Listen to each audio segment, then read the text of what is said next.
যে সম্পর্কে কোনো ভবিষ্যৎ নেই, কষ্ট হলেও সেখান থেকে সরে আসা উচিত। এতে ক্ষণিকের জন্য কষ্ট হলেও অন্তত পুরো জীবন আফসোস করে কাটানো লাগবে না।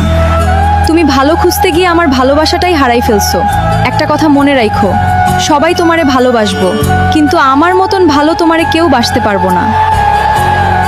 মাফ কইরা দিও আমারে। নিজের মনে কইরা অনেক শাসন করছিলাম তোমারে।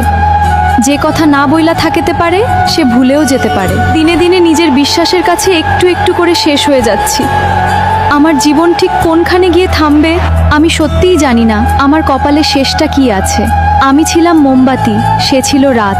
আমি জ্বলেছি তার জন্য, সে খুঁজেছে চাঁদ। কে হয় এটা? ফ্রেন্ড হয় আমার।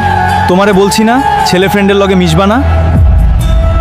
এতই যখন সন্দেহ তাহলে ছাইড়া দাও না আমাকে। কি হইল ম্যাডাম? আরে ভালোবাসাটা কি মানুষের এতই সম্ভব করে?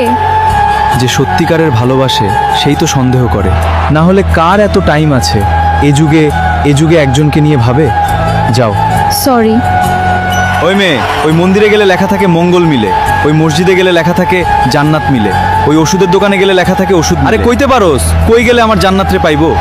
একটা কথা বলি, মনে রাখো, অযোগ্যকে যোগ্য বানানো সম্ভব, কিন্তু বিশ্বাসঘাতককে বিশ্বাসযোগ্য বানানো অসম্ভব।